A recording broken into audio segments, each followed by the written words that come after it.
Hello class, today we're going to learn the lesson of completing the square. So in quadratic so far we've learned about standard, factored, and vertex form. And in particular, we've learned that we can go from standard form to factor form by a method called factoring. And that allows us to get the x-intercepts in the factored form. Today we're going to learn about the method that lets us go from standard to vertex form, and that method is called completing the square.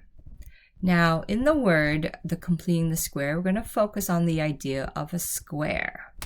And this comes from the idea that in the vertex form, we have this part of the equation, which is x minus h squared. Okay? So keep that in mind. So here we have a square, and if we imagine that the dimension of the square is x, so if one side's x, all the sides are x, and the area of that square would therefore be length times width, which would be x squared. And then in this rectangle, this green rectangle, if we had the dimension of it to be x and the width to be 1, the area of this rectangle would just be simply 1 times x, which is x. And so if we combine these shapes and we had to kind of create a figure like this, we can see that the area would be a combination of the x squared with one x and another x. So the total area of this figure would be x squared plus an x, which simplifies to x squared plus 2x. Why do we need to know this? Well, as I mentioned, we have to focus on the idea that a part of the vertex form has this x minus h squared. And if we were to write out an expanded form, that means that there is the bracket of x minus h times another version of its bracket, x minus h. So that dimension is a kind of a perfect square. And the one that we did just now, where we have the x squared and the two x's, the dimension of this figure is this length is x, this length here is 1, so this dimension of this figure would be an x plus 1. Across the top, the side here, we have the dimension of x and a 1. So this dimension is also x plus 1.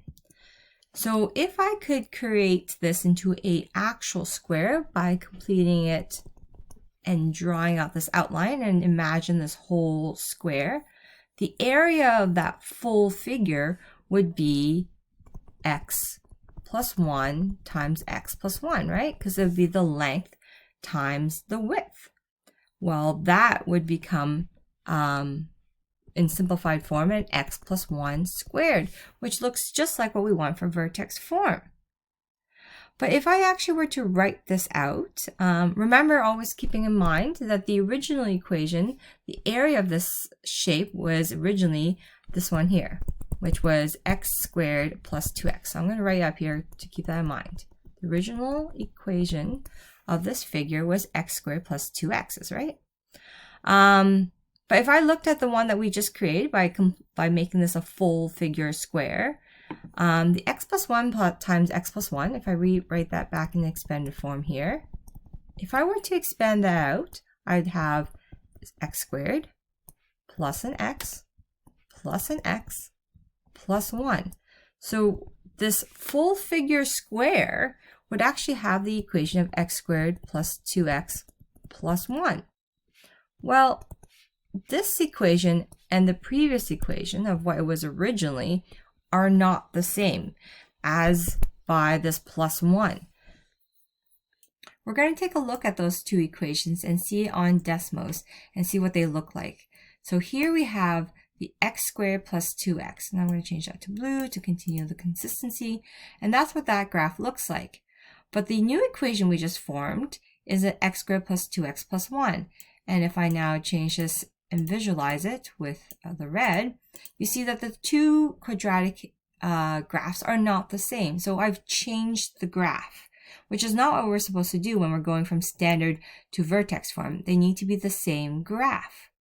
Well, the reason why that happens is because we filled in this plus 1, which is this missing box right here. So we've added a plus 1 unit box into this diagram, and that changed the equation. So we can't change the equation, but we need that +1 in order to have this beautiful x minus h squared in our vertex form. So in order to be able to do it without changing things, we're going to add the +1, but then we must also subtract that 1. So if I add that box and take away that box, I haven't changed the actual figure, but I've just, in the equation, that allows me to do this x plus 1 squared. Okay, so let's see what happens. So if I were to do this, and let's rewrite that equation. Area equals the x squared plus 2x plus 1 minus 1. I want this +1 because it allows me to factor it to become an x plus 1 squared. This is a perfect square factoring. Do you recall? 1's a perfect square where the square root of 1 is 1, and double it would give me my 2. So this would become that, and we just proven it up here. But then we have this -1, and that just trails behind. And so now really, I want this equation as my vertex form. So let's see what happens when I plug that into the graph. All right, so if I type in y equals bracket x plus 1 squared minus 1. Oops. There we go. So now, ignoring the red one, which was the one that just had the +1, if I now +1 and subtract 1, I can create the vertex form and yet not change the graph. It's still the graph of the original equation. And so this is the true vertex form of the original standard form given to me here. All right. So let's do this a couple more so that we have a better understanding. Okay, so now I have this equation of x squared plus 6x. So here graphically, I've got my x squared. I've got 1, 2, 3, 4, 5, 6 x's. And we want to complete the square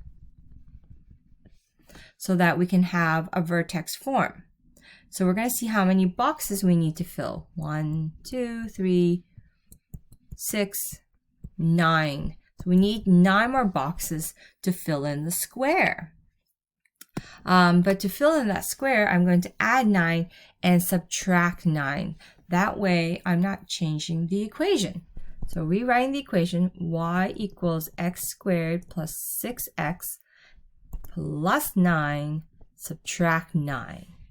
And by doing that, these 3 terms at the front here become a perfect square factoring, right? If we recall back to our factoring unit, this becomes an x plus 3 and an x plus 3 because the square root of 9 is 3 and it doubled it becomes 6. So this is a perfect square factoring. So we have 2 brackets like this and we'd have that -9 just trailing behind. And then by doing that, it allows me to write it in vertex form of saying it's x plus 3 squared minus 9. And that's my vertex form of the standard form equation given to me. And you can see that graphically here because the dimension here is x plus 1, 2, 3. So this dimension is an x plus 3. And same here, x, 1, 2, 3. So this here is also an x plus 3 dimension. And that makes sense of why in the algebraically we have an x plus 3 squared. Okay? All right, let's do it one more time. So we've now got a trinomial now, instead of just the binomial we had. We have one where now there is a c value here. And that c value is +5. But that +5 units is not going to fill my square. So it's not a perfect square factoring at all. So again, we have our x squared, and we've got 1, 2, 3, 4, 5, 6, 7, 8 x's and the 5 units. But to create that perfect square in my vertex form, I'm actually going to need 16. If you draw it out, we need 16 of these units. But I can't just add the 16 units. I'm going to also have to subtract the 16 units.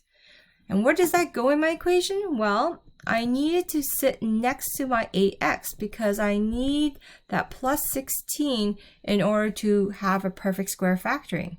And then I also need to subtract the 16, and I cannot forget that plus 5 at the end that came from the original equation. It must still be there, okay? But by doing this, by filling in the plus 16, I now have a perfect square factoring at the beginning. So it becomes y equals x plus 4 and an x plus 4, right? And you can see that visually again here as my dimensions of my figure. That's an x plus 4 and that's an x plus 4. And then I still have that minus 16 and a plus 5 trailing behind. And that x plus 4 simplifies to an x plus 4 squared.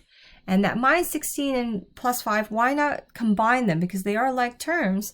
So that simplifies to become minus 11. And that is the vertex form of the quadratic equation above. And so if I graph this in Desmos between this standard form and this vertex form, they would give me the exact same graph. But we don't always want to have to continue drawing all these and then counting and figuring out how many boxes. So there is a way for us to look at the equation and come up with those missing box number that we need to add and subtract in. And so if we look at that, we notice that across all of these, we've got the b value. That's the key here. This value here is the key. That b value was 6 up here, and the b value down here was 8. And the end kind of h value of our vertex form ended up being 3. In this case was 4.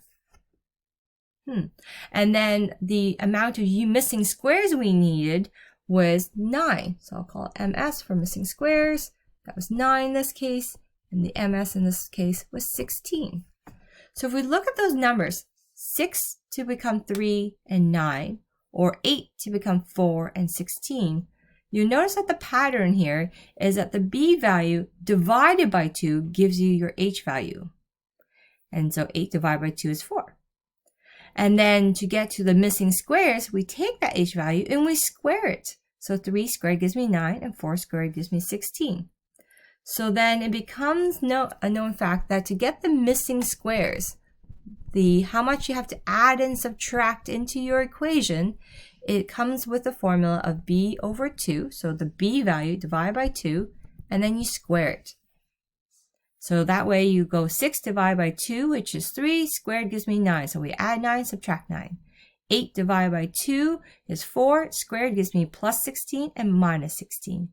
And so this is the formula to figure out how much you need to complete the square. Let's put that into practice and try one more example without diagrams this time. So now we're given the equation in standard form, y equals x squared minus 4x plus 3. So what we're going to do is we're going to take that b value, right? That b value of minus 4. And we're going to put in the formula b over 2 squared. So we go negative 4 divided by 2 and then squared. So negative 4 divided by 2 would give me negative 2. And then I have to square it, which gives me a positive 4. So in my equation, when I write it out, I'll do y equals x squared minus 4x. Now I'm going to add in that positive 4, subtract the positive 4. Because those are the missing squares I need to complete the square. And I still have that plus 3 at the end. Okay? But by doing so, this right here is a perfect square factoring. The square root of 4 is 2. 2 squared is 4. But with this case, we said that the b divided by 2 gives me what's the h value. So what's in the actual bracket. And what's in the actual bracket should be, according to this, a negative 2. And so it's x minus 2 squared.